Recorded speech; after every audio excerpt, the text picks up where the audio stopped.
want money. Dominic Alafaci's here from collinshouse.com. What was it like overnight, Dominic? Has much happened? Look, there's been a bit of a slight downturn. Basically, weak US retail sales data came out. So the markets are off a tad, and rising crude oil prices are up around, I think, we've seen a sec about $82 a barrel, which is not good, and slumping chip maker stocks. Now, I keep on talking about chip makers. Slumping chip maker stocks. Remember we talked about the Philadelphia, all that stuff? Yeah, I won't go into that the like Philadelphia thing, that's anyway, right. Excuse me, I had a bit of a frog in my throat. Anyway, they're retreating slightly from their all-time highs, but it's an interesting anecdote. The S&P 500 is at 7,786 points, roughly. It's just 17.71 points off its all-time high. So the markets, people think, it's been terrible. It hasn't. They're just a bee's whisker under their all-time high. The NASDAQ is also only 387 points off its all-time high. That's been a bit up and down of late, but it's maintained the point, yeah. It has. And the Dow Jones Industrial Average is just 890 points lower than its all-time high of 54,730. So it's been pretty good. All of this noise and exaggeration that the world's going to end has proven to be false. Across the Atlantic, London FTSE was slightly lower at 10,750, with the French, German and Italian bourses mixed.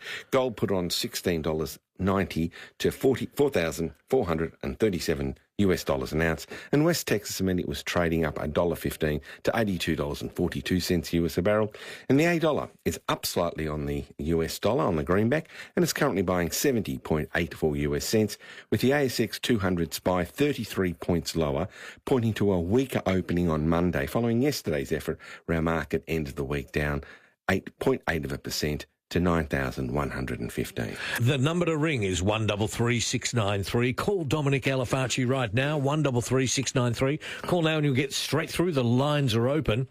Investment. What do you want to talk about today? It's really interesting. We had the 6-year anniversary of one of our high growth fund, and the numbers came out just brilliantly. 10.82% for the last 6 years, net of all fees. That's good. And 10.5 for slightly different period if you came in a week later. So in a year, you invest 100,000 and you make 10,000 profit.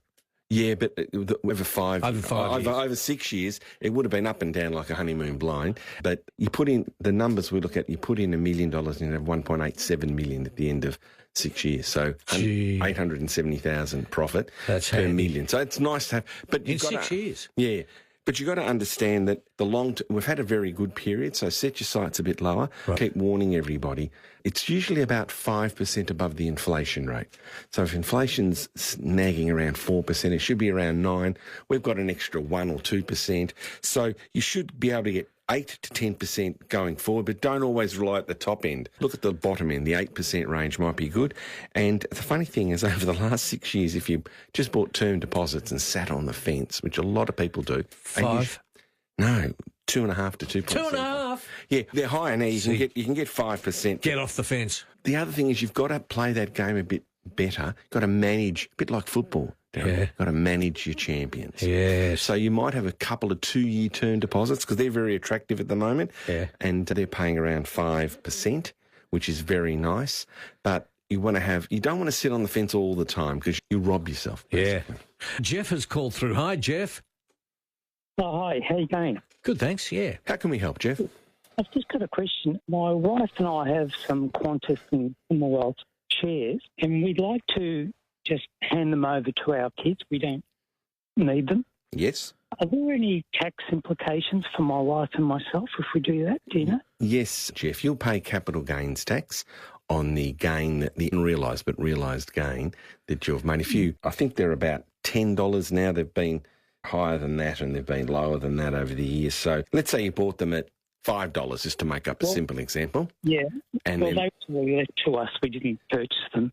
Oh, okay. The rate at the time that you received them, the value would have been apportioned to you. So if at the time, if they were worth $5.50 or $8.20 or whatever, that's your nominated cost base. So you then say, let's say it's $8, make it easy. Now they're 10. If you gift them to your children, there's a $2 capital gain of which at the moment 50% goes on your tax return. If you do it next year, it's different. But 50% will go on your tax return, and you'll pay tax on the dollar difference. Were they held jointly or just in one of yourself or your wife's name? No, they're in both names.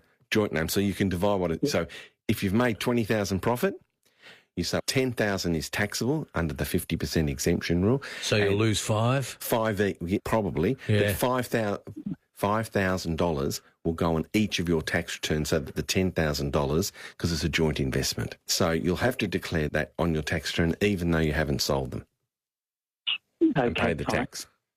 Okay. They'll get you every time, Jeff. Sorry, Jeff, I didn't have good news. Look, we don't know what the government's up to, and we thought we'd hand them over to our children who are into shares now. Oh, that's good. That's very kind of you. How much money are we talking about? Oh, look, I couldn't tell you. My wife and I have got no interest in them. Would you have 1,000 of them? 1,000 shares? Maybe not 1,000, but it wouldn't be far off, I'd say. Okay, so you're going to give them $10,000. Very generous of you. Yeah. Good on you, Jeff. Good on you, Jeff. To Lynn, good morning. Oh, good morning. I'm just wondering, it's a question to Dominic, what happens if you pass away and your money goes to probate? Yes. Or the bank freezes your money. Yes. How do you go about not having that to happen? If you have a will and it's a valid will, the executor of your will can act on your behalf and will be able to quickly unfreeze any money. Usually the banks allow for the funeral expenses and immediate costs that need to be paid. But if there's a will and you apply for probate, then the executor is given sort of the keys to the cupboard. So you definitely need to get a good will. That's the starting point, Lynn. Oh, okay. A will and an executor. Well, you need to think about who you want. That's a good point. You need to think, who do you want to have stand in your shoes, so to speak, when you've passed, so that your wishes, you might want to give $50,000 to the Lost Dogs Home. You might want to give $750,000 to your children, or you might want to give, it could be $2,000 and $7,000. It doesn't matter the numbers. Yeah. But you've got to think about what your wishes are. Go to a good lawyer and have them document that in a valid will. It needs to be signed. It's quite complex or witnessed. And you need to have someone that you know and trust be the executor. So there's a bit of work you have to do. If you want a referral to a good lawyer, I do know someone that I use myself. Go to collinshouse.com, drop me a line. They cost about $700, I think, for a good will. And this chap does a great job. Condat Manides is his name. I use him myself. So Thank you so much. My pleasure, but you need to do some homework while you're healthy. Thanks, Lynn. To Andy, good morning. Good morning.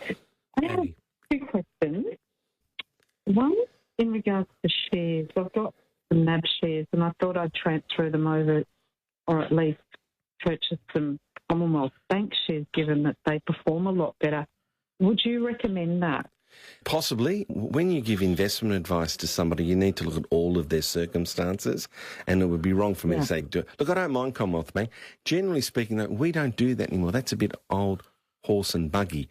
We would tend to buy an exchange-traded fund, which is a share on the share market, and you buy it through the normal system, the Australian Stock Exchange, and it might have 10 stocks in it. It might have 50 stocks in it. You can buy one that concentrates on banks. So rather than putting all of your eggs in one basket, you can diversify. So let's say something terrible happens to the Commonwealth Bank and you've got a lot of money in it, in their share portfolio, then you will be affected badly. But if you've only got a little bit, it won't matter too much. So generally like diversification.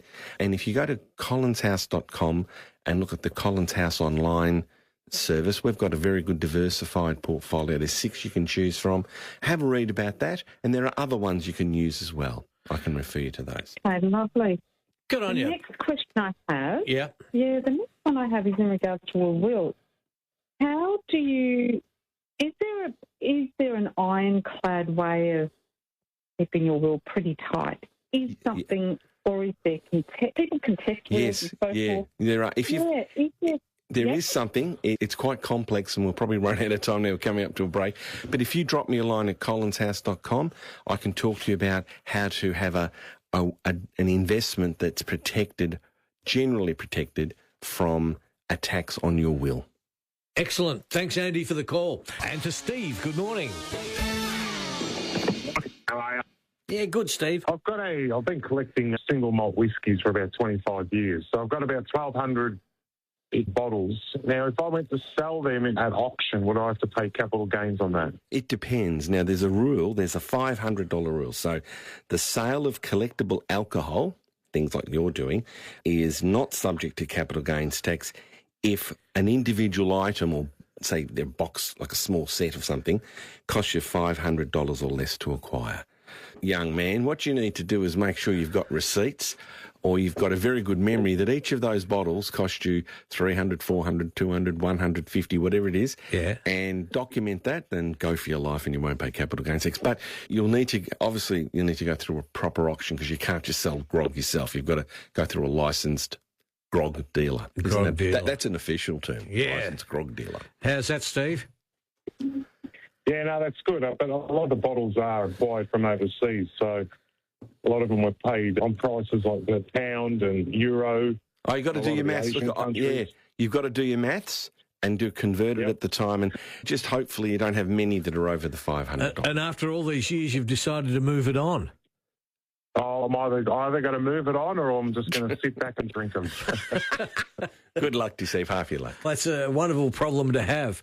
We're almost there, Dominic. You're off to the football tonight to watch the Pies. Fingers crossed, tough game. In the same seats for all those years. 25, 30, or 25, at least 25 years. I call them the Eddie Maguire seats. So thank you, Eddie, for getting those seats for us Legends members, or whatever we're called now. Yeah. Very good. In the same spot every week. Yeah. Good on you, Dominic. Thanks for joining us, and we'll see you next week. Dominic Alafaci, collinshouse.com. If you need to contact Dominic, just click on the top right-hand corner, isn't it? Contact me, write me a note, and I'll see if I can help. And if I can't, I'll refer you to someone I know who can. Excellent work. Enjoy tonight. Cheers. As we approach 10 o'clock here on 3AW 693.